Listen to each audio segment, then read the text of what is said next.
Bismillahirrahmanirrahim. Tulisan yang paling kecil itu namanya huruf. Jadi huruf contohnya yaitu A, B, C, D dan seterusnya. Itu dalam bahasa Indonesia namanya huruf. Dalam bahasa Arab itu namanya huruf. Jadi contohnya huruf yaitu alif, ba, ta dan seterusnya. Itulah namanya huruf. Kemudian di atas huruf yang kedua itu ada yang namanya dalam bahasa Indonesia namanya kata. Jadi kata itu apa? Kata susunan dari beberapa huruf yang mempunyai arti. Contoh, ada huruf S, A, Y, A, saya jadikan satu, itulah namanya kata. Ada M, ada A, ada K, ada A, ada N, saya jadikan satu, namanya kata. Ada R, ada O, ada T, ada I, namanya roti, itu namanya kata. Dalam bahasa Arab itu namanya kalimah. Jadi kalimah yaitu contohnya ana, kumpulnya hamzah, nun, alif, itu namanya kalimah. Akulu, itu namanya kalimah. Al-khubza, itu namanya kalimah. Jadi persatu-satuannya itu namanya kalimah. Di atas kata dalam bahasa Indonesia itu ada yang namanya kalimat. Jadi kalimat itu apa? Susunan dari huruf ini dijadikan satu. Saya makan roti dijadikan satu, itu namanya kalimah. Kalimat. Dalam bahasa Arab itu ada yang mengatakan kalam, ada yang mengatakan kalim, ada yang mengatakan kaul, terserah. Metode ini adalah yang penting adalah menganalisa, mendeteksi tulisan Arab yang namanya kalimah. Itu pendahuluan. Sekarang dalam buku ini, metode ini ada beberapa bentuk. Yang pertama menggunakan yang namanya buku panduan, dan yang kedua harus menggunakan silabus, yaitu urut-urutan metode belajar mengajarnya seperti ini. Sekarang setelah anak sudah mengetahui bentuk tulisan, sekarang naik yang poin yang inti, yaitu dalam buku buka halaman 1 yang judulnya yaitu kalimah. Makanya tadi saya bilang yang terpenting anak bisa mendeteksi kalimah. Jadi kalimah itu ada 3. 1 kalimah isim, 2 kalimah fiil, 3 kalimah huruf. Anak dikasih suatu gambaran bahwasannya tulisan dalam Al-Quran di dunia, di Quran khususnya, itu ratusan ribu. Kalau di dunia itu adalah jutaan miliar, miliaran juta. Berarti jutaan miliar itu jumlah kalimah. Contoh, saya mencontohkan. Ada tulisan Arab alhamdulillahi rabbil alamin. Ini kita deteksi, yang inilah namanya kalimah. Lillahi itu namanya kalimah, Rabbi namanya kalimah, alamin namanya kalimah. Padahal tulisan Arab apapun yang namanya kalimah pasti kalau tidak isim fi'il huruf.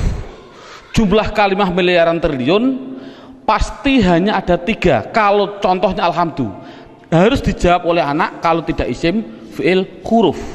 Lillahi kalau tidak isim fi'il huruf.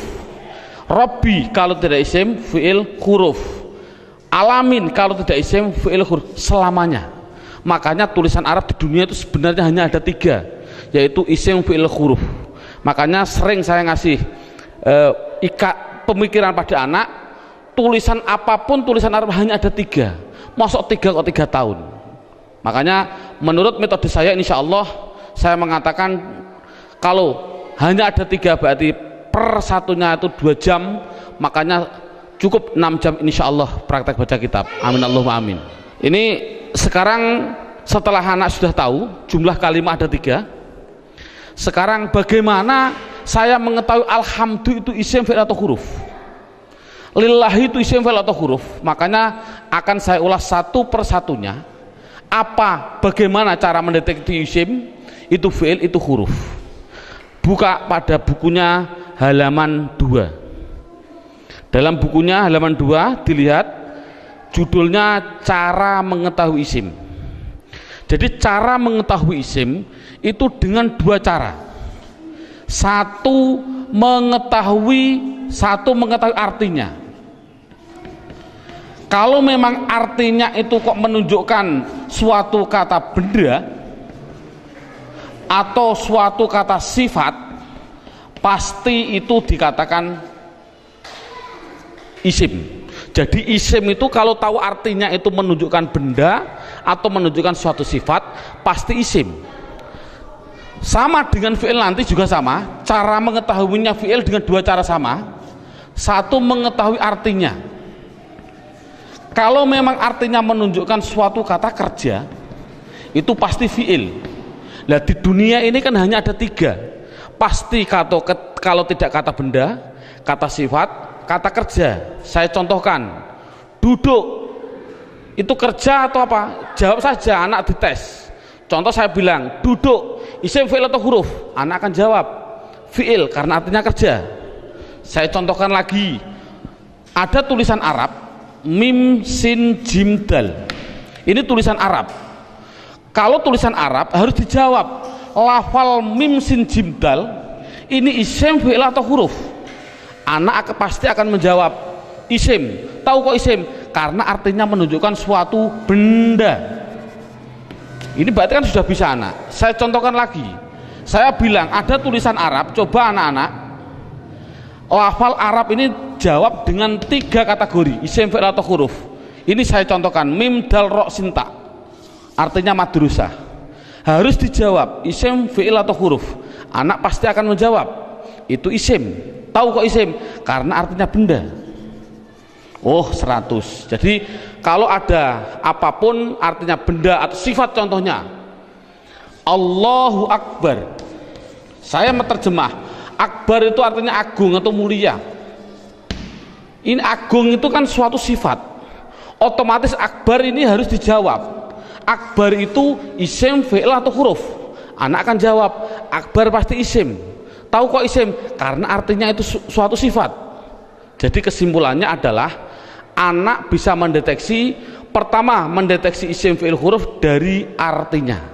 Kalau memang artinya benda atau sifat berarti isim, kalau artinya kerja berarti kalimah fi'il.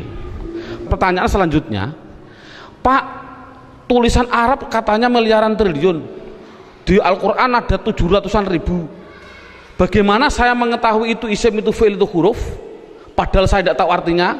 Oh, kalau tidak tahu artinya, lihat buku panduannya, yaitu lihat halaman 3. Dalam buku halaman 3 judulnya adalah mengetahui tanda-tanda kalimah isim. 1, kalau tidak tahu artinya, 1 harus mengetahui tanda-tandanya. Tanda-tandanya isim. Yang dimaksud tanda-tandanya adalah tanda-tandanya isim. Apa tanda-tandanya isim? Buku halaman 3, 1 yaitu dimasuki tanwin. Tanwin itu berarti baik tanwin domah, tanwin fathah, tanwin kasroh. Saya contohkan, hasibun, isim, fi'il atau huruf? Isim. Tahu kok isim? Karena ada tanwin. Untuk anak kecil mungkin kelas 5 diniyah, tanwin itu pasti di belakang, tulis saja disuruh di belakang. Bukunya tambah situ silahkan, yang penting tanwin pasti di belakang, baik tanwin domah, tanwin kasroh, tanwin fathah. Saya contohkan, hasibun, ini tulisan Arab, harus dijawab isim, fi'il atau huruf? Artinya apa? Saya nggak tahu. Kalau tidak tahu ini harus dijawab isim. Mengapa ke isim? Karena ada tanwinnya. Saya menulis lagi, sohi bin, isim, fi'il atau huruf? Isim. Tahu kok isim? Karena ada tanwinnya. Berarti anak sudah bisa mendeteksi, yaitu tanda-tanda yang pertama kalimah isim, yaitu dimasuki tanwin. Sekarang yang nomor 2, Tanda-tanda isim yang nomor 2 itu kalau ada tulisan Arab depannya dikasih al, makanya dalam bukunya hanya dimasuki al, garis miring di depan. Jadi kalau ada tulisan Arab depannya ada alif dan lam, pasti itu isim. Contoh, alhamdu, harus dijawab isim fi'il atau huruf, jawabnya adalah isim. Tahu kok isim? Karena dimasuki al. Ar-Rahim, isim fi'il atau huruf, isim. Tahu kok isim? Karena ada al. Dan seterusnya. Sekarang yang ketiga, tanda-tanda isim yang ketiga yaitu dimasuki yang namanya huruf jar. Huruf jar itu apa sih? Huruf jar itu adalah tertentu, lafalnya tertentu, yaitu ada tulisan itu berupa apa? Min, ila, an, ala, dan seterusnya. Di dalam buku sudah ada. Min artinya dari, ila artinya ke, an artinya dari, ala artinya di atas, dan seterusnya. Jadi kalau ada tulisan Arab dimasuki min, yang mana huruf jar itu pasti tempatnya di depan suatu kalimah, mesti itu adalah kalimah isim. Contoh, saya mencontohkan ada tulisan Arab, zahaba zaidun ila suq,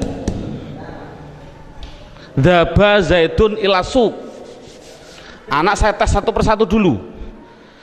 Zaidun, isim fi'il atau huruf? Isim. Tahu kok isim? Karena ada tanwinnya. Suq, isim fi'il atau huruf? Isim. Tahu kok isim? Karena dimasuki huruf jar yang namanya ila. Artinya apa saya suq? Tidak tahu, tidak penting.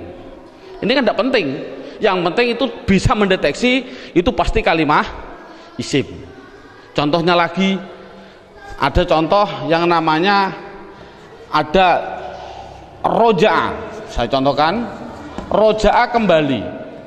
Siapa yang kembali? Bakrun, siapa Bakar? Kembali min dukan, min dukan. Bakrun isim fi'il atau huruf? Jawabnya isim. Tahu kok isim? Karena ada tanwin. Min dukan, dukan itu isim fi'il atau huruf? Isim. Tahu kok isim? Karena dimasuki huruf jar min. Artinya apa? Tidak penting. Jadi makanya itu adalah tanda-tanda kalimah isim. Yang ketiga, yang keempat, tanda-tanda isim yang keempat di situ saya tulis. Ya, saya hapus dulu. Tanda-tanda isim yang keempat yaitu dimasuki namanya huruf qasam. Qasam itu artinya sumpah. Qasam artinya sumpah. Di sini huruf qasam hanya ada 3, wawu, ba, ta. Untuk anak pemula jangan dicontohkan selain lafal Allah, jangan. Untuk pemula jangan. Contoh, wal asri. Asri ini adalah isim. Tahu kok isim? Karena ada wawu qasam. Tidak perlu sebenarnya. Yang penting itu adalah wawu qasam nanti. Contohkan saja wallahi. Berarti Allah itu isim karena apa? Dimasuki wawu ini. Itu aja masih bingung untuk anak didik. Jadi kesimpulannya qasam tidak begitu penting. Yang penting yang terakhir ini, tanda-tanda isim yang terakhir yang kelima, yaitu dimasuki yang namanya mamimu. Contohkan, ini contoh mamimu di sini dalam buku panduan. Di situ lihat halaman 65. Halaman 65 dalam bukunya dibuka. Contohnya halaman 65 yaitu fa'ala yaf'ulu fa'lan wa maf'alan fahuwa fa'ilun wa dzaka maf'ulun. Saya ambil yang penting-penting saja. Uf'ul la taf'ul, maf'alun 2 kali ini, maf'alun mif'alun. Cara menerangkan pada anak bahwasannya fa'ala yaf'ulu fa'lan ini adalah dalam bahasa pramuka namanya kata sandi. Kalau dalam bahasa komputer namanya keyword atau password, katakan saja password. Passwordnya itu apa? Itu namanya fa'ala. Karena apa? Fa'ala itu adalah hitungan hanya ada 3, 1, 2, 3. Artinya tulisan Arab di dunia, saya tadi bilang miliaran triliun itu pasti dari 3 kata dasar. Saya bilang contoh, memukul, doroba, ini namanya 1, 2, 3. Duduk, jalasa, 1, 2, 3. Menolong, nasoro, 1, 2, 3. Inilah jadi tulisan Arab itu pasti 3. Contoh fa'ala, berarti saya contohkan di atas. Makanya anak, kalau insya Allah kalau anak desa biasanya sudah bisa. Ini namanya fa fi'il, ini namanya fi'il. Sebagai kata sandi namanya fi'il. Namanya fa fi'il, ain fi'il, lam fi'il. Jadi dot itu bertepatan dengan fa, namanya fa fi'il, ro bertepatan dengan ain, namanya ain fi'il, ba bertepatan dengan lam, namanya lam fi'il. Jadi pasti tulisan Arab miliaran triliun itu pasti dari 3 kata dasar, itu pasti.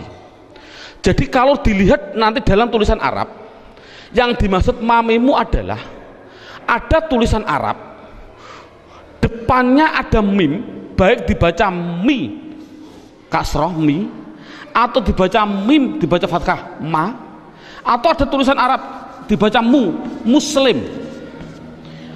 Kalau ada tulisan Arab depannya kok dikasih mim dan jumlahnya pasti 4, berarti kan 3 yang asli, mim lam sin asli, mim tambahan, lam fa, lam ain fa asli, mim tambahan. Jadi kalau ada tulisan Arab depannya ada mim, baik dibaca ma atau mi atau mu, pasti itu kalimat isim. Contoh, muslim, isim fi'il atau huruf? Jawabnya adalah isim. Tahu kok isim? Karena dimasuki mu. Saya menulis. Masjid, isim fi'il atau huruf? Isim. Tahu kok isim? Karena dimasuki ma. Dan seterusnya. Saya bilang madrasah, isim fi'il atau huruf? Isim. Tahu kok isim? Karena dimasuki ma. Jadi tulisan Arab kalau ada mim dibaca baik fathah, kasroh, dumah, itu pasti kalimah isim. Sekarang saya tambah sedikit suatu pengenalan. Kalau ada tulisan Arab,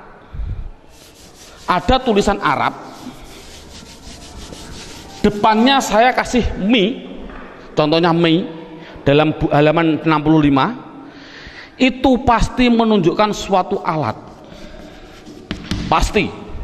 Contoh saya contohkan, rowaha sama dengan fa'ala. Rowaha artinya angin. Coba kalau kasih mi bunyinya apa? Samakan dengan ini, berarti mati hidup, hidup. Rowaha kasih mi bunyinya mirwahun. Jadi mirwahun artinya adalah, karena ada mi artinya adalah alat angin. Apa alat angin? Kipas angin. Jadi kipas angin itu bahasa Arabnya adalah mirwah. Saya menuliskan lagi, kalau ada tulisan Arab di belakangnya ada tak seperti ini, tak, pasti itu hanya tambahan, tidak akan asli, pasti tambahan. Contoh, satoro, satoro saya nulis artinya pinggir. Coba kalau kasih mi bunyinya apa? Mistorun. Tapi tak ada masalah lah. Mistorotun. Apa mistorotun? Penggaris salah. Yang betul adalah alat pinggir, yaitu penggaris sama. Jadi kan sama tujuannya, semuanya. Kalau ada tulisan Arab depannya dikasih ma, ada arti 2, yaitu mengartikan 2, namanya menunjukkan suatu tempat atau suatu waktu, menunjukkan waktu. Tinggal pilih kondisional. Untuk guru tolong hanya sebutkan saja pasti maf'a, karena nanti dalam pendalaman ada yang namanya maf'i ada, tapi tidak perlu dicontohkan pada murid. Yang penting adalah maf'a. Kalau ada lafal maf'a pasti tinggal pilih menunjukkan tempat atau waktu. Contoh, Darosa belajar. Coba kalau kasih ma bunyinya apa? Madrosun. Kasih tak aja lah, tidak masalah lah. Apa namanya? Madrosatun. Darosa belajar. Kalau madrosatun artinya apa? Sekolahan, jangan sekolahan. Artinya itu tempat belajar, yaitu sekolahan, sama. Semuanya seperti itu semua. Kataba menulis. Coba kalau kasih ma bunyinya apa? Maktabun. Apa maktabun? Maktabun artinya tempat menulis. Apa? Meja tulis. Jadi meja tulis bahasa Arabnya maktab dan lain sebagainya. Ada yang mengatakan tempat nulis itu adalah kantor, boleh. Jadi maktabun kantor, boleh, karena memang kantor itu untuk tempat menulis juga, dan seterusnya. Setelah itu yang penting anak bisa mendeteksi kalimat isim. Ini alhamdulillah cukup sampai ini. Minimal anak bisa mendeteksi media harokat pasti isim. Karena apa? Kita semua bisa melihat yang namanya isim di media harokat itu pasti ada tanda-tandanya itu semua, kecuali satu yang namanya mudhof. Ini murid tidak perlu diterangkan, ini khusus spesial guru, karena semua media harokat bisa dideteksi itu isim. Saya bisa mendeteksi kecuali satu, apa yang namanya mudhof. Berarti mudhof, apa mudhof itu nanti tidak perlu kita terangkan pada anak. Ini yang pertama. Sekarang alhamdulillah beberapa menit sudah bisa anak bisa mendeteksi tulisan Arab yang namanya isim. Sekarang kita mendeteksi yang kedua yang namanya kalimah fi'il. Kita mendeteksi yang kedua namanya kalimah fi'il. Tadi saya bilang kalimah ada 3 isim fi'il huruf. Isim mengetahui artinya, kalau benda sifat menunjukkan benda atau sifat berarti isim. Kalau tidak tahu artinya, mengetahui tanda-tandanya. Sama dengan fi'il. Kalau mengetahui artinya, itu artinya menunjukkan suatu kerja, berarti kalimah fi'il. Tadi sudah saya terangkan. Kalau tidak tahu semuanya Pak, oh sama dengan isim, yaitu mengetahui tanda-tandanya. Lihat buku panduannya, yaitu halaman 10. Buku panduan halaman 10.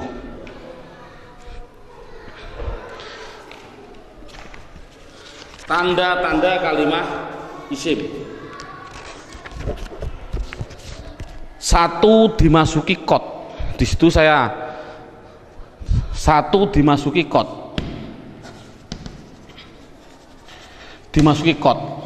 Saya menulis, saya biar anak, karena anak kecil mungkin biar jelas, saya suruh di depan. Tempatnya itu di depan. Jadi kalau ada tulisan Arab kok ada depannya ada lafal kot, pasti setelahnya itu fi'il. Contoh, saya mencontohkan Allahu Akbar, Allahu Akbar, qad qomatis sholah, qad qomatis sholah. Ini adalah lafal kot.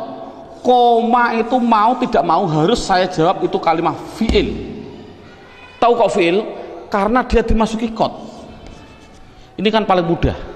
Jadi kalau ada dimasuki kot itu namanya kalimah fi'il. Apa artinya koma? Tidak penting. Yang penting tahu itu adalah fi'il. Tanda-tanda yang kedua yaitu dimasuki yang namanya sin. Tolong lafal sin tidak usah diterangkan. Karena apa kok menerangkan? Wong saya menerangkan fi'il saja belum tahu, saya contohkan lafal sayakulus sufa. Yakulu itu adalah fi'il karena apa? Dimasuki sin, tidak akan mungkin paham anak. Makanya sin adalah ditinggal dulu karena dia belum bisa mendeteksi semuanya. Jadi sin saya tinggal. Tanda-tanda fi'il yang ketiga yaitu dimasuki yang namanya saufa. Dimasuki yang namanya saufa. Tulis saja sama, sin ya di depan, saufa ya di depan sama. Contoh yang biasa yang sering didengarkan oleh anak, contoh saya bilang kala saufata lamun, tak lamun itu pasti saya mengatakan fi'il. Karena apa? Karena dimasuki saufa.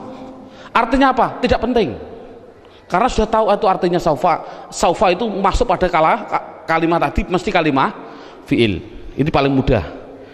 Yang terakhir tanda-tanda fiil yaitu dimasuki yang namanya taknis. Saya suruh menambahi pada anak. Taknis itu saya bilang, saya tulis di belakang, tempatnya itu di belakang, dan berupa tak seperti ini yang mati. Orang Jawa bilang tak perahu lah. Jadi tak perahu. Nek ono tak perahu seperti itu pasti itu namanya kalimah fiil. Contohnya ini. Qad qomat as-shalah, aslinya itu adalah koma, itu fiil dengan dua tanda-tanda. Satu dimasuki qad, dua dimasuki ini tak, ini di belakang masuk pada kalimat ini. Jadi ada dua tanda-tanda. Coba sholat, isim fi'il atau huruf? Isim. Tahu kok isim? Karena ada al. Oh mudah. Namun sekali lagi ini mulai metode saya adalah nanti menggunakan yang namanya metode hantu. Ini contohnya. Al ini adalah alif dan lam. Yang namanya alif itu pasti mati. Yang namanya alif pasti mati. Ada mati ketemu mati, itu namanya hantu. Saya tulis mati ketemu mati namanya apa? Hantu. Orang Arab tidak senang hantu. Akhirnya biar ini hidup, akhirnya dikasih biar berdoa. Bunyi apa? Qad qomatis shalah. Bukan qad qomat shalah lagi, tapi qad qomatis shalah. Saya contohkan lagi. Lafal min ketemu masjid. Bunyinya apa? Min al-masjid, tidak boleh karena ini ada alif mati ketemu mati namanya hantu, tidak boleh, harus dihidupkan biar berdoa, bunyinya minal masjidi. Contoh lagi, an ketemu madrasah, bunyinya apa? Anil. Kok bisa anil? Oh karena ada mati ketemu mati namanya hantu. Ini sekali lagi orang Arab itu tidak senang atas hantu. Kesimpulannya adalah berapa menit mulai pertama dan sekarang ini anak sudah bisa mendeteksi media harokat yang namanya isim dan fiil. Alhamdulillah dengan beberapa menit anak sudah bisa mendeteksi namanya media harokat isim atau fiil. Karena apa? Huruf itu hanya huruf jar. Katakan saja huruf jar. Ada huruf li taukid dan sebagainya, itu tidak penting. Berarti kalau huruf jar itu tertentu tadi hanya min ila ada berapa 9. Selain itu tulisan Arab pasti hanya isim dan fiil. Anak sudah bisa mendeteksi kecuali tadi mudhof. Alhamdulillah. Sekarang kita naik poin yang keempat. Poin yang keempat yaitu lihat buku halaman pertama. Dalam halaman pertama terlihat kalimah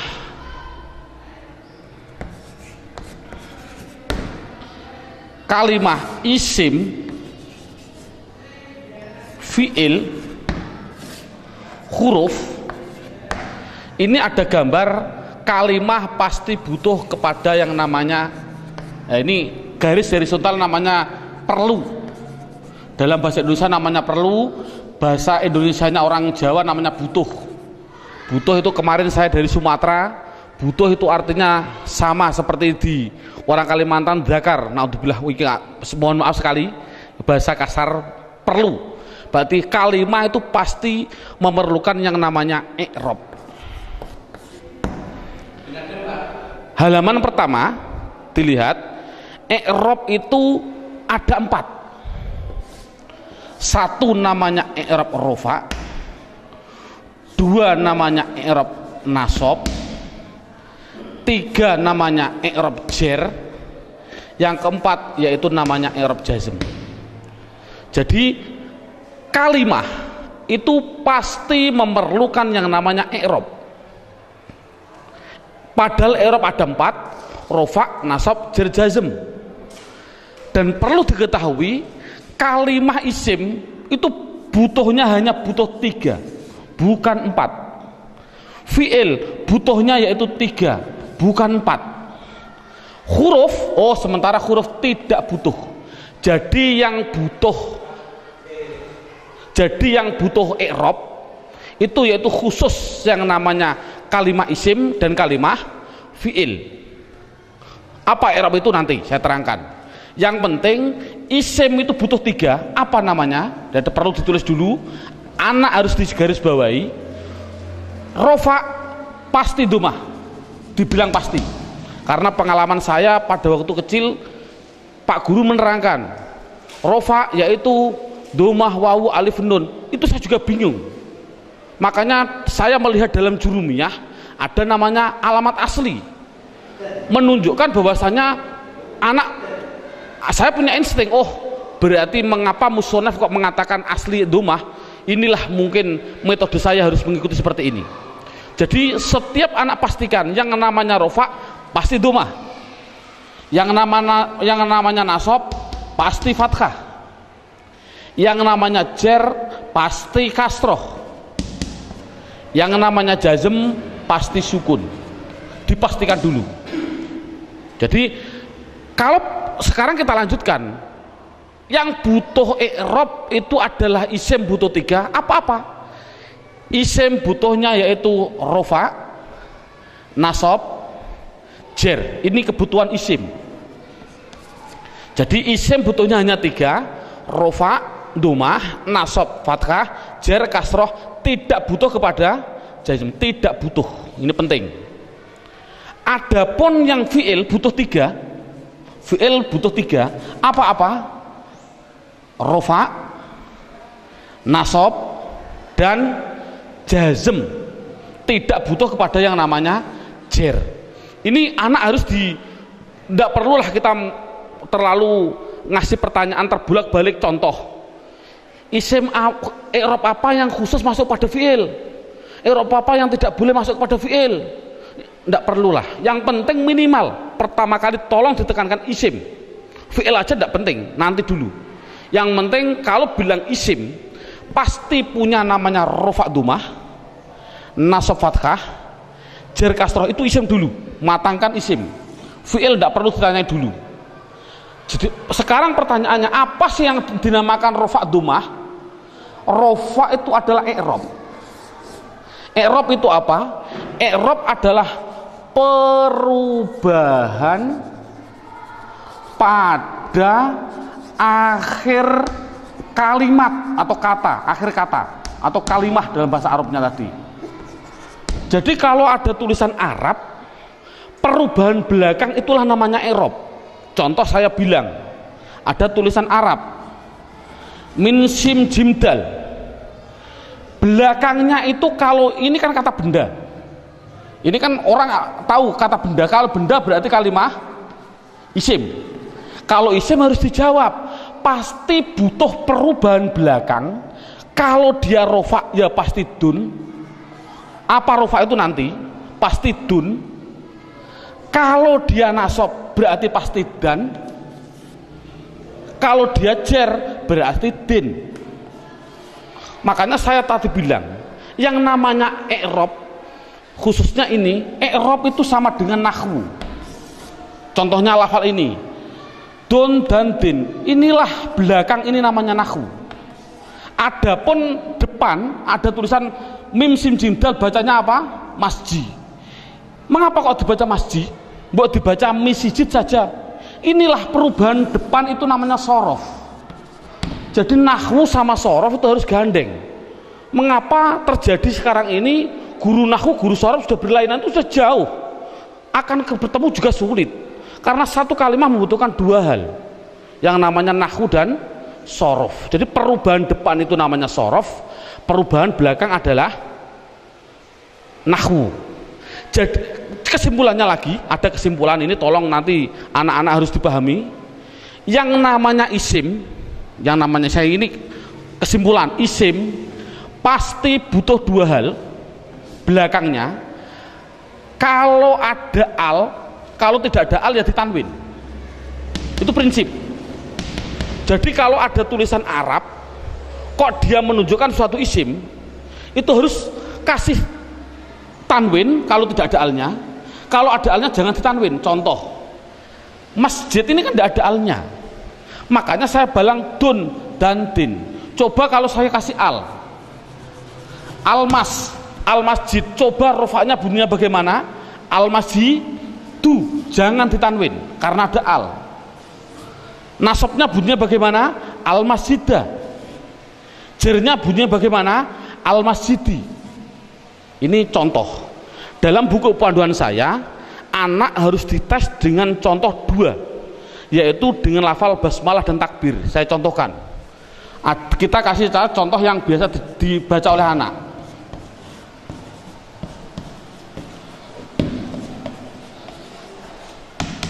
Dideteksi dulu isim fi'ilnya. Coba rohim, lafal belakang ini isim fi'il atau huruf? Isim, tahu kok isim? Ada al. Rohman, isim fi'il atau huruf? Isim, tahu kok isim? Ada al. Allah, isim fi'il atau huruf? Isim, tahu kok isim? Ada al. Silahkan. Ini ada khilafiyah ulama. Ada yang mengatakan jangan bilang al. Ini adalah ismudzat, tidak boleh dirubah-rubah. Tapi ada ulama yang mengatakan memang al. Dari lafal aliha dikasih al, jadinya alifnya dikasih panjang. Allah. Nggak, untuk anak kecil biarlah itu bilang isim karena ada al, silahkan. Ismi, ini isim, tahu kok isim karena ada huruf jerba. Ini memang sulit, anak pemula memang sulit, nggak begitu penting. Yang penting dikasih tahu ismi isim karena ada huruf jar masuk. Kalau ini mengatakan isim, ini isim karena ada al, ini isim karena ada al, ini isim karena ada al. Coba harokannya gimana? Bismi, loh, saya baca kasroh, berarti dia menunjukkan rufa nasab atau jer? Jer, karena kasroh. Oh 100. Bismillahi, saya kasri hi, berarti di kasroh, isim ada kasroh. Oh masuk karena dia jer berarti. Mengapa kok jer? Oh nanti, belum waktunya. Bismillahirrohmani, mengapa saya bilang nih? Rufa nasab atau jer? Jer.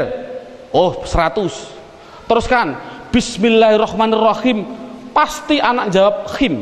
Jawab saja mustahil, karena sukun itu miliknya fi'il. Ini kan sukun. Sukun itu adalah miliknya kalimah. Sukun itu miliknya kalimah fi'il. Padahal ini isim, berarti ini milik isim, tidak boleh. Jadi salah ada tulisan Arab Bismillahirrahmanirrahim, mimnya kok disukun, salah. Mestinya itu kalau dia isim, kalau tidak rohimu ya rohimah ya rohimi, pasti itu. Oh kebetulan di dalam Al-Quran tulisannya adalah mi, ya berarti jer. Dari mana kok jer? Yang penting dia kasroh, itu jer. Mengapa kok dibaca jer? Oh nanti belum masanya. Yang penting dia bisa mendeteksi itu isim, rofa nasab atau jer. Ini kan anak sudah lumayan. Dengan berarti gambaran rohim ini adalah menggambarkan anak biar tahu, oh isim tidak boleh ditanwin. Loh kok disukun pak? Oh tidak boleh ditanwin, maaf, sukun. Mengapa sukun pak? Karena wakof. Saya contohkan lagi. Dua contoh. Lafal Allahu Akbar. Allahu Akbar. Orang bilang akbar disukun. Saya jawab salah. Mengapa salah? Tadi saya bilang akbar itu adalah sifat. Yang namanya sifat itu pasti isim. Yang namanya isim tidak mungkin dia disukun. Di dalam tulisannya kalau begini. Karena apa? Sifat isim tidak boleh sukun. Karena sukun itu miliknya fi'il. Kalau isim itu pasti kalau tidak ru ya ro ya ri. Mengapa tidak ditanwin? Nanti. Yang jelas ini contoh Allahu Akbar. Allah isim, tahu kok isim ada al. Rofa nasab atau jer? Rofa, tahu kok rofa? Karena dumah. Akbar yang betul adalah akbaru. Jadi mengapa kok dibilang bar? Karena wakof. Kalau nulis adalah ru yang betul. Makanya sering saya kasih pertanyaan, bagaimana hukumnya ada orang sholat bilang Allahu Akbaru, sah nggak? Jawabnya adalah sah, karena nakunya seperti itu. Namun yang terbaik memang adalah wakof. Seperti ini, Bismillahirrahmanirrahim, karena wakof. Jadi intinya adalah yang namanya i'rab ada 4 rofa nasab jar jazm. Khusus kita tekankan pada isim, yang namanya isim belakangnya pasti rofa dumah, nasab fathah, jar kasroh. Itu kesimpulannya. Sekarang silabusnya poin yang kelima, judulnya yaitu pendalaman isim. Buka halaman 1, sama halaman 1, yaitu lihat halaman 1, isim dibagi 2. Ada yang namanya isim mabni, ada yang namanya isim mu'rab. Sekali lagi, isim mabni dan isim mu'rab dibagi dulu. Apa yang namanya isim mabni? Dalam buku halaman 2 ada.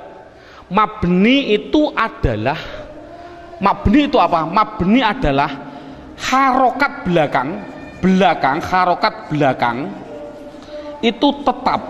Saya tulis tetap. Itulah namanya mabni. Jadi mabni itu apa? Mabni harokat belakang tetap. Mu'rab itu apa? Mu'rab yaitu harokat belakang berubah-ubah.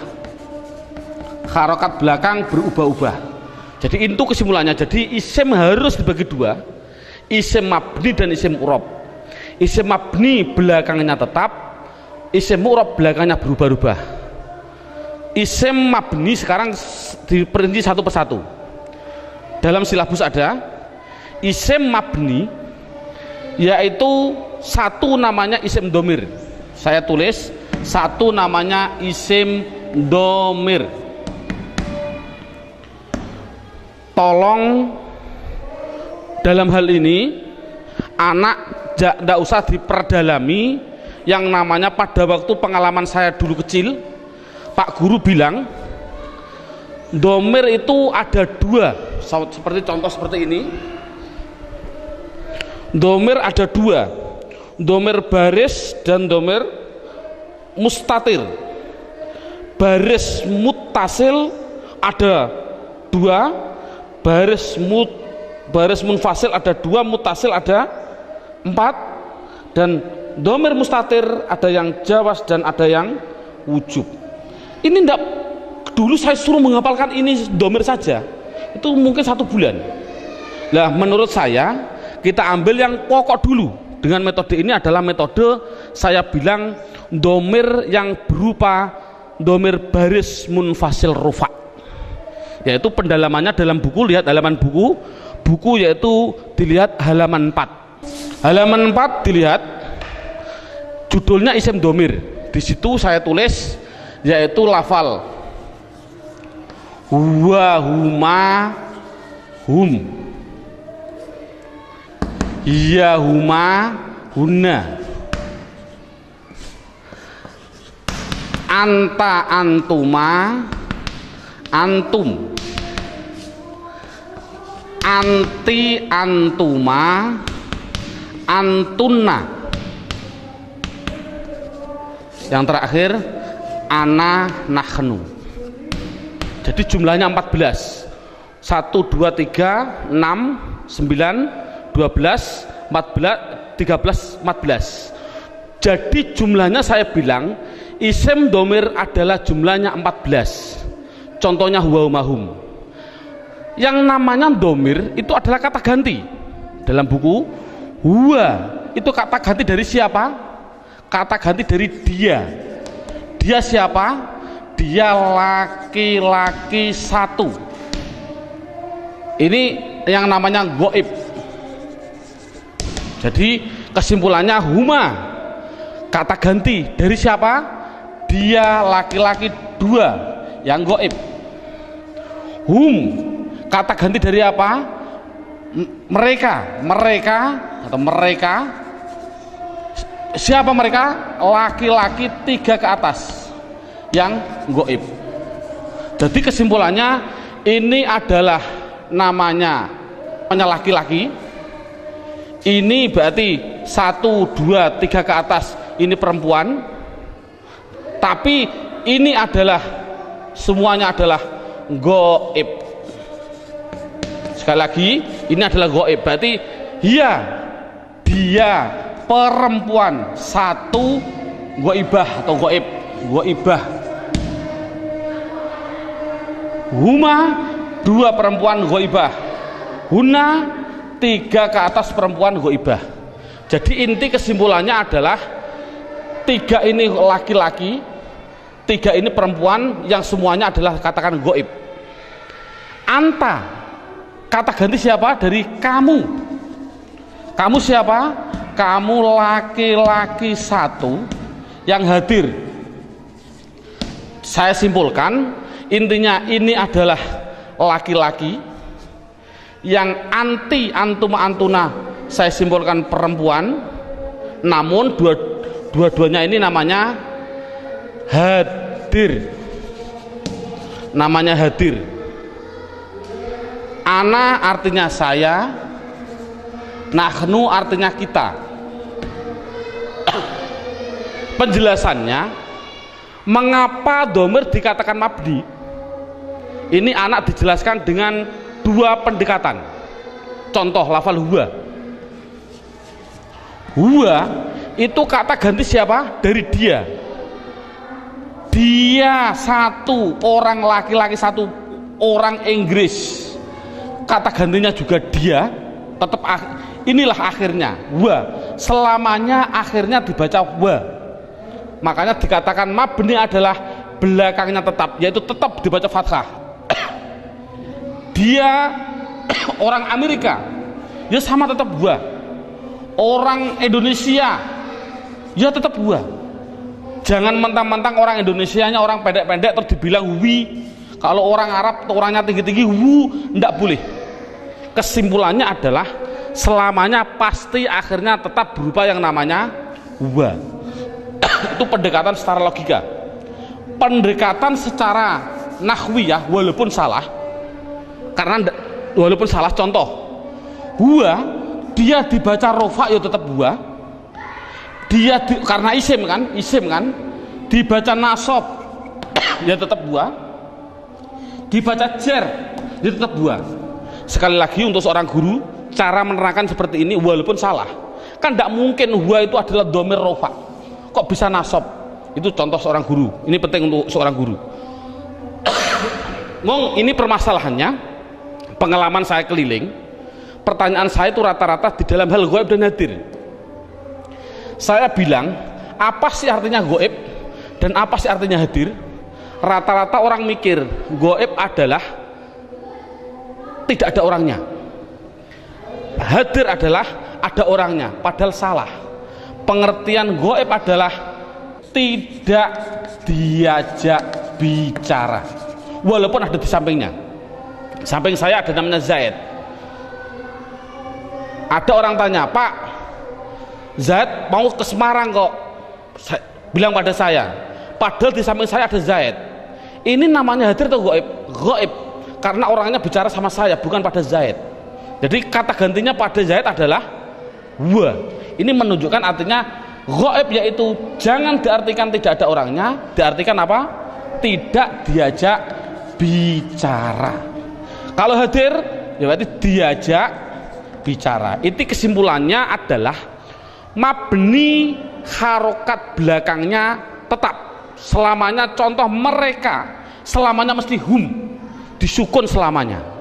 Jadi saya tulis di situ pertama isim domir mabni jumlahnya adalah 14. Buka seterusnya bukunya halaman 5.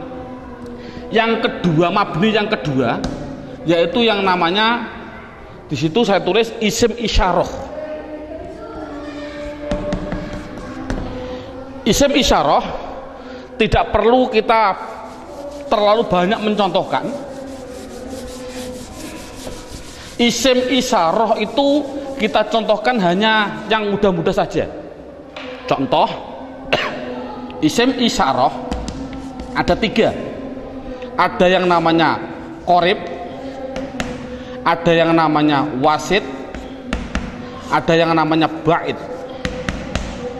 Qorib artinya dekat, wasit artinya sedang, ba'id artinya jauh. Contoh orang bilang isyarat menunjukkan qorib iki, orang Jawa bilang iki, kalau sedang iku, kalau jauh kai, itu orang Jawa bilang.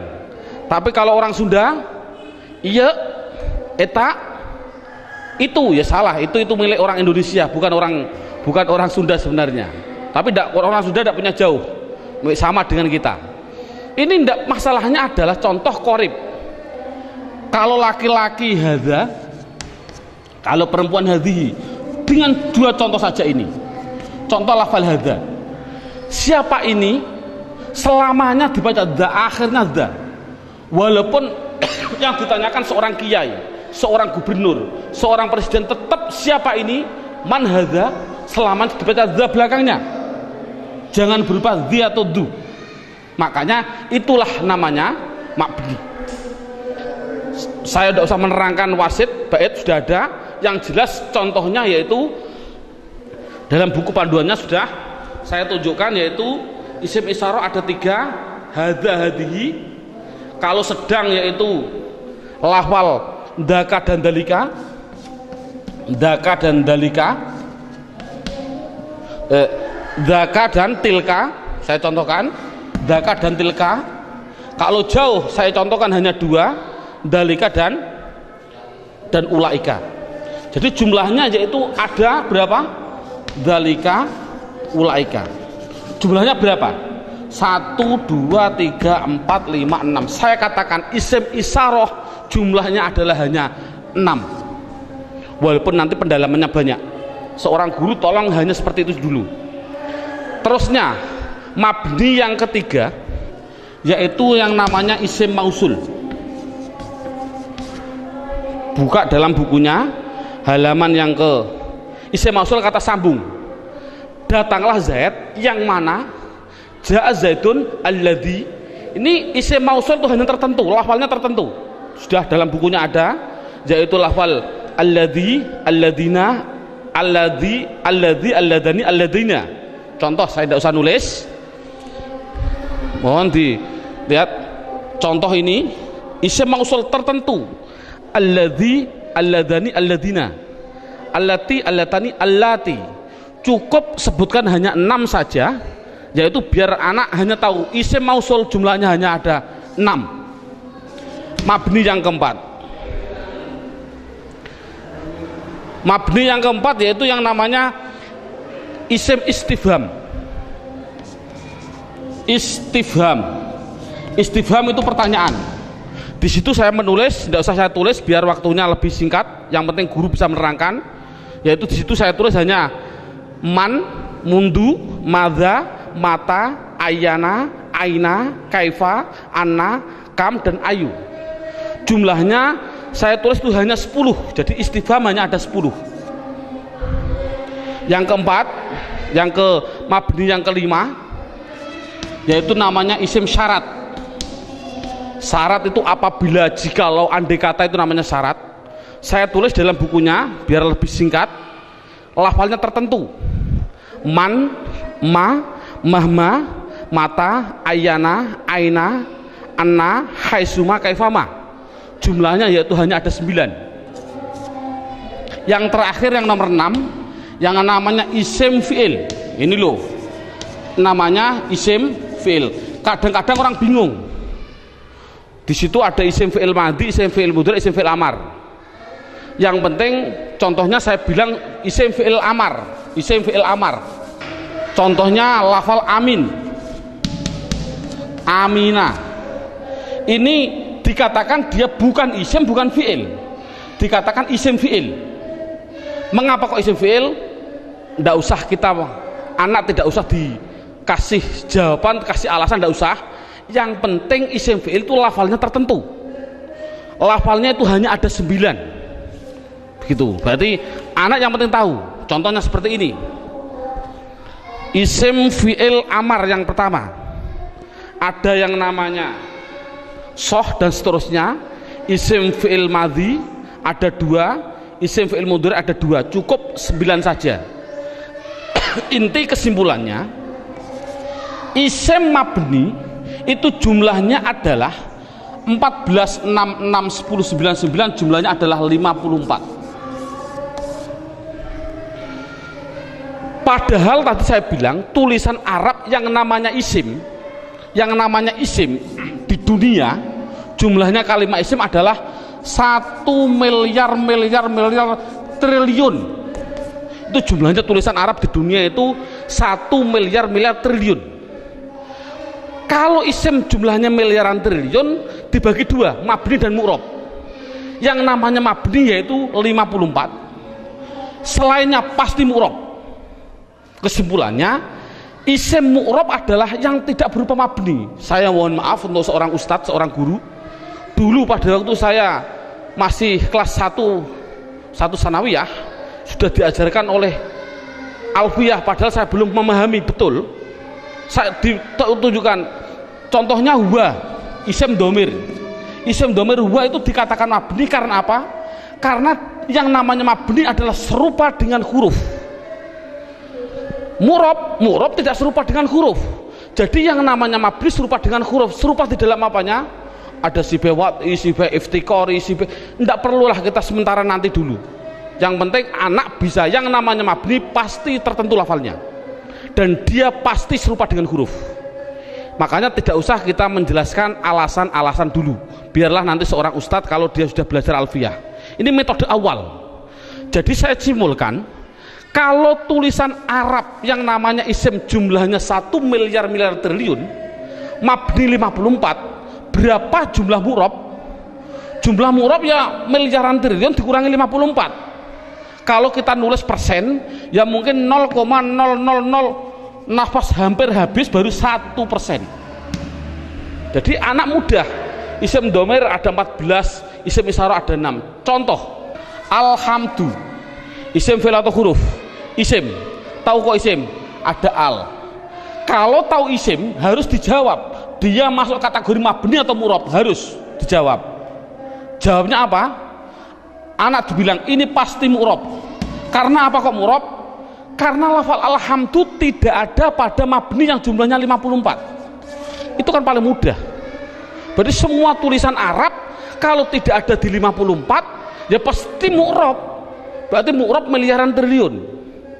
Jadi makanya anak suruh menghafalkanlah. Arti tidak perlu nanti dulu. Yang penting anak bisa mendeteksi. Itu adalah mabni, jumlahnya 54, apa-apa, huwa, dan seterusnya. Isim isyarah tak dihafal, isim mausul hafal. Selain itu pasti mu'rob.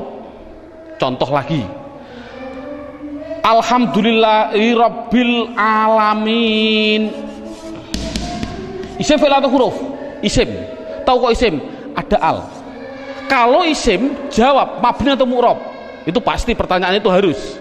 Jawabnya adalah mu'rob. Tahu kok mu'rob? Karena tidak ada di mabni, gitu saja, paling simpel. Mengapa kok mu'rob? Karena tidak ada di mabni. Insya Allah anak akan bisa. Berarti bisa mendeteksi media harokat itu isim, mabni atau mu'rob, semuanya. Mulai dari bismillah, mu'rob karena tidak ada di mabni. Bismillahi Allah, mu'rob karena tidak ada di mabni. Bismillahirrahman, Rahman mesti mu'rob karena tidak ada di mabni. Rahim, mu'rob karena tidak ada. Mudah. Jadi anak sudah bisa mendeteksi itu mabni dan itu mu'rob. Sekarang pendalaman yang terakhir, pendalaman isim yang terakhir, yaitu di dalam hal mu'rob. Dalam buku panduannya lihat halaman 8. Lihat halaman 8. Halaman 8 sudah tertulis, saya tulis di situ. Halaman 8. Halaman 8 sama halaman 1 sama. Sekali lagi, halaman 8 dan halaman 1 adalah sama. Yang namanya mu'rob itu tadinya ada 6. 6 jumlah total 54. Sekarang enggak, yang namanya mu'rob 1 ada yang namanya mufrad, 2 ada yang namanya tasniyah, yang ketiga ada yang namanya jamak mudzakkar salim, yang keempat ada yang namanya jamak muannas salim, yang kelima, nah ini saya batasi cukup mu'rob, yang penting anak bisa 4, mufrad, tasniyah, jamak mudzakkar salim, jamak muannas salim. Yang kelima sampai yang ke-9 tidak penting. Sekali lagi metode ini adalah tidak penting. Karena apa? Karena mu'rab yang 4 ini itu sudah mendominasi dalam tulisan Arab, 80% dari tulisan Arab itu pasti terjadi dari 4. Makanya anak harus ditekankan di dalam 4 tadi. Berarti sekali lagi, mu'rab yang jumlahnya miliaran triliun dikurangi 54 itu harus dimasukkan di antara 4 ini. Berarti di antara 4 ini mufrad, tasniyah, jamak mudzakkar salim, jamak muannats salim. Sekarang anak diterangkan apa sih yang namanya isim mufrad. Lihat ini, mufrad itu bahasa Arab. Artinya apa mufrad? Artinya satu, baik dia seorang laki-laki atau perempuan, pokoknya satu, itu nama bahasa Arabnya mufrad. Tasniyah itu bahasa Arab. Apa sih artinya tasniyah? Tasniyah itu artinya 2, baik dia seorang laki-laki atau perempuan. Yang ketiga namanya jamak mudzakkar salim. Jamak itu artinya banyak, banyak itu artinya 3 ke atas, 3 plus. Mudzakkar artinya laki-laki, salim artinya selamat, berarti laki-laki yang selamat. Ngonoke selamat cara jayane. Yang keempat, jamak muannats salim. Jamak artinya 3 ke atas, muannats artinya perempuan, salim selamat. Jadi sementara anak dites dengan bahasa Jawa atau bahasa Indonesia, disuruh mengarabkan.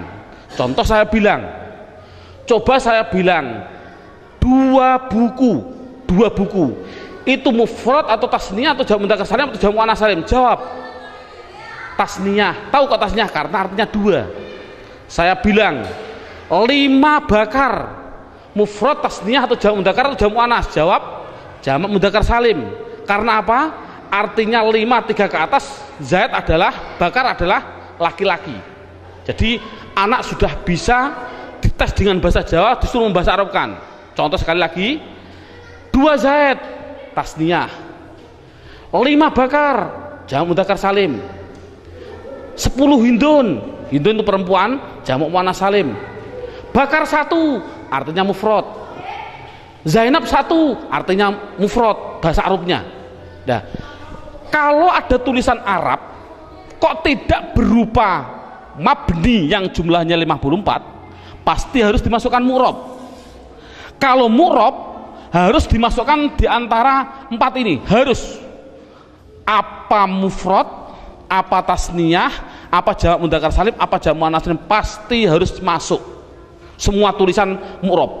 Contoh, nah ini bagaimana saya mengetahui Pak tulisan Arab itu mufrad, tasniyah, jamak mudzakkar salim, jamak muannats salim? Lihat bukunya halaman 8. Kalau ada tulisan Arab, belakangnya kok ada alif nun atau ya nun, nunnya dibaca kasroh ni, sebelum ya dibaca fathah, sebelum alif dibaca fathah, bunyinya ani atau aini, mesti artinya 2. Kalau ada tulisan Arab belakangnya kok berupa wawun nun atau ya nun, nunnya tapi dibaca na, baca fathah na, sebelum ya dibaca kasroh, sebelum wawu dibaca dhammah. Kalau orang Jawa bilang una, ini berarti mati nih, atau ina, tadi aini, mesti artinya 3 ke atas laki-laki. Kalau ada tulisan Arab belakangnya berupa alif dan tak, taknya tak perahu, sebelum alif dibaca fathah, taknya hanya 2, kalau tidak ton ya tin, itu pasti dikatakan jamak muannats salim. Kalau ada tulisan Arab belakangnya tidak ada tambahan ani, aini, una, ina, atun, atin, mesti itu isim mufrad. Jadi isim mufrad itu apa? Yaitu kalau tulisan Arab tidak ada belakangnya tidak ada tambahan. Saya contohkan, alhamdu, isim fi'il atau huruf? Isim. Tahu kok isim? Karena ada al. Pertanyaan selanjutnya, mabni atau mu'rab? mu'rob. Tahu kok mu'rob? Karena tidak ada di mabni. Kalau mu'rob harus dimasukkan di antara 4 ini, wajib 4 ini harus dimasukkan. Berupa apa? Mufrad. Tahu kok mufrad? Karena belakangnya tidak ada tanda-tandanya. Ani, aini. Ini kan dal. Dal ini kan tidak ada tambahannya. Oh, jadi alhamdu adalah isim mufrad. Contoh lagi. Bismillah, alhamdulillahi rabbil alamin. Alamin. Pertanyaan, isim fi'il atau huruf? Isim. Tahu kok isim? Ada al. Mabni atau mu'rob? Mu'rob. Tahu kok mu'rob? Karena tidak ada di mabni. Kalau masuk mu'rob, masukkan di antara 4 ini. Bunyinya apa? Jamak mudzakkar salim. Tahu kok jamak mudzakkar salim? Karena belakangnya ada inang, ya nun, sebelumnya dibaca kasroh. Cocok gak dengan ini? Ina. Jadi tulisan Arab mesti gitu semua. Kalau mu'rob pasti harus masuk kategori di antara 4 tadi. Ini alhamdulillah berapa jam ini anak sudah bisa 100% mendeteksi isim dan mengkategorikan di antara mabni dan mu'rob. Subhanallah, sudah bagus. Ini untuk apa isim tadi? Oh, nanti itu adalah setelah 3 jam. Kita istirahat dulu.